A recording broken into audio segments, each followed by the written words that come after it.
Juanzhang himself, to talk about his biography, is one of the few cases in Chinese history where a peasant, a farmer, a very poor farmer, becomes a monk, becomes a rebel, and becomes an emperor. He was the youngest of 7 children from a poor region of what's today Anhui province.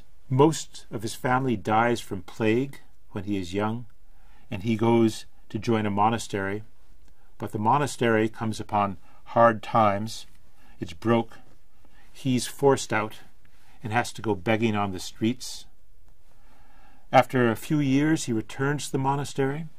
He learns to read and write, but the monastery is destroyed when a government army comes through trying to suppress local rebels. Juanzhang then leaves and joins, in fact, the rebels himself. Eventually, his rebel force becomes a commander in it, and he joins up with a larger rebellion force called the Red Turbans, also sometimes known as the Red Army, a sect, a millenarian sect, a religious sect that believed that salvation was going to come, that they and they alone would be saved, and was going rampaging through the countryside. This situation in China in the 1350s was awful. There was disease, there was suffering, and as rebel armies moved through the countryside, there are cases which have been recorded of them eating villages, of eating all the people in a village after they had finished the grain stores and the livestock. The only protein that was left were the human beings. Juanzhang was a man of unusual character. He was disciplined. He was not self-indulgent. He was strong, principled.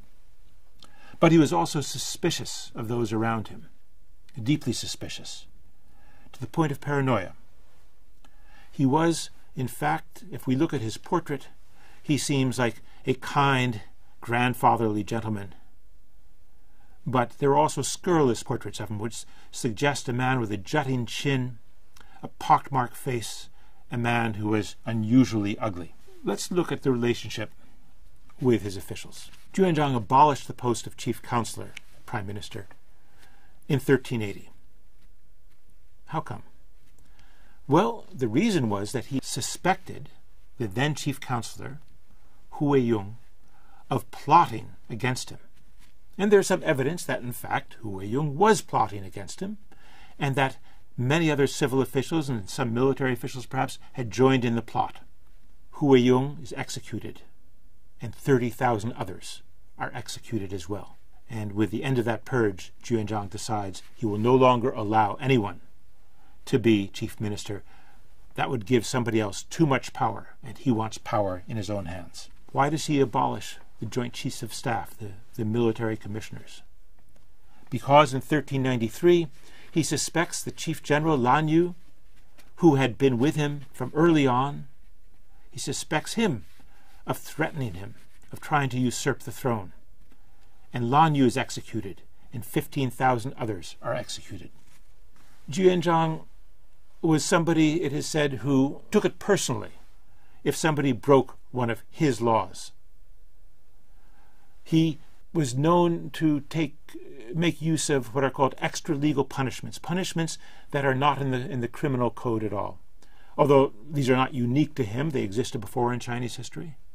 The lingering death, the death by 1,000 strokes, where somebody is gradually put to the knife and cut repeatedly until they expire, suffering as long as possible. The boil and scrub, where somebody is dropped into boiling water and their skin is rubbed off, and then they're dropped in again until they expire. He was, in this sense, a very cruel and vindictive man. We have other examples of that, and I'll give you an example later. But let us go on with the ways in which he wants to totally. It's not just a matter of centralization in this view. It's a matter of a despotic character who will not allow any opposition or anyone to object to how he acts, who wants all power in himself.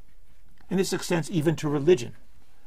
He goes out and he sets up new religious foundations, a new religious system in which local cults will be centralized sort of along the model of the administrative hierarchy, and he, the emperor, will be at the top. In fact, there's a story that one summer there is a terrible drought, and Juanzhang decides that he will go to the temple of heaven and demand that heaven bring rain. The way he does this, he goes to the temple of heaven and he takes off his shirt and says to the sun, says to the heaven, I'm the emperor, are you going to burn me? Make it rain. And it is said that it rained. He has a series of pronouncements, somewhat ad hoc pronouncements, that when things go wrong, he makes a pronouncement about what's right, what's wrong, why he punished this person, why he punished that person, why people should not behave like that. And the grand pronouncements are issued in a series. There are 3 big books of grand pronouncements. And it is said that if you had a copy of the grand pronouncements in your household, and you were found guilty of a crime, the punishment would be diminished by 1 degree. And he even had a contest in which tens of thousands of people came to the capital for a memorization contest of the grand pronouncements. He saw himself then as a teacher to the world, as the father to the world, as the sage in the world, and as the only power in the world.